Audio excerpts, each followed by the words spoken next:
lovers, it is G-Swizz here, and welcome to day number 11 of the 12 days of Bookmas.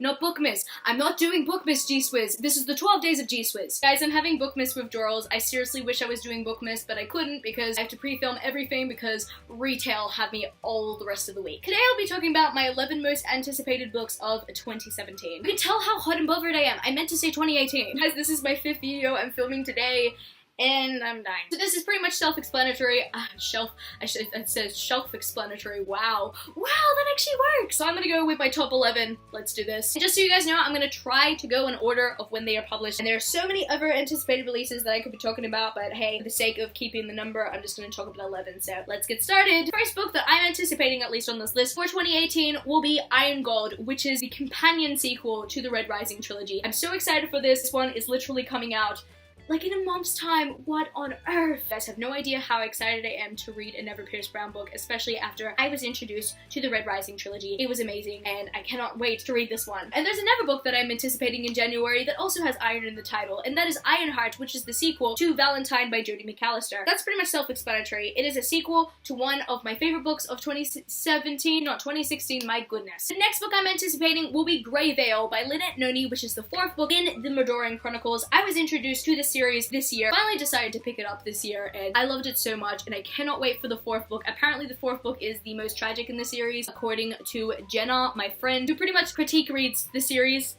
so let's see how this one goes for me. The 5th book that I'm anticipating next year will be The Burning Maze, which is the 5th book, no, not the 5th book, my goodness, which is the 3rd book in the Trials of Apollo series by Rick Riordan. Just like my current situation, that book feels burning hot, because it's The Burning Maze, and I'm literally cooking up in this room.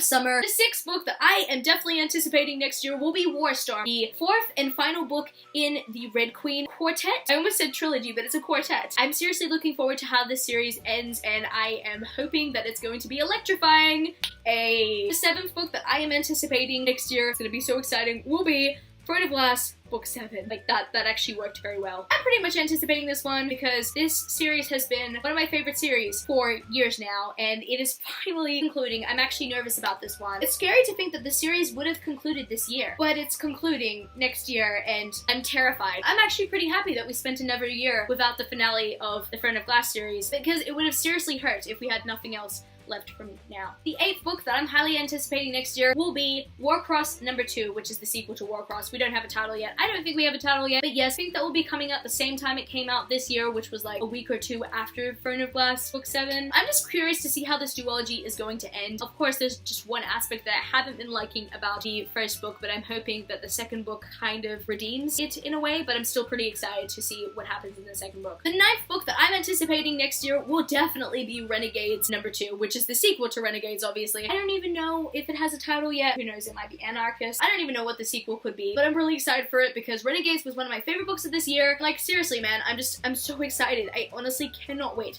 for the next book in the series. The 10th book that I'll be anticipating next year will be Queen of Air and Darkness, which is the 3rd book in the Dark Artifices series by Cassandra Clare. I have not yet read Lord of Shadows, and now it's officially a year till Queen of Air and Darkness comes out, so I think I should probably get onto Lord of Shadows pretty soon. The final book that I'm anticipating that might come out next year, I'm putting it on my list just in case it is announced for next year. There's no publication date for this book whatsoever, and it's hurting me. It's physically hurting me. And that is The Muse of Nightmares by Laini Taylor. You guys don't know, this is the sequel to Strange a Dreamer, and I need it now. I get that Laini Taylor is a slow writer. She even says that. That's the reason why Strange a Dreamer was pushed back like a year or maybe even 2 years after it was meant to come out. I don't even remember because I didn't care at the time, but now I do care because Stranger Dreamer was like everything to me, and I need the sequel now. So I'm just hoping that the sequel is not pushed back too much. I mean, I understand that it doesn't even have a release date, so like it's not promising anything right now, but I need it. I need to read the sequel.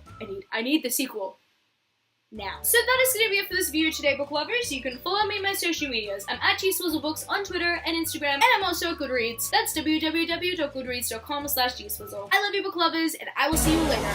Peace.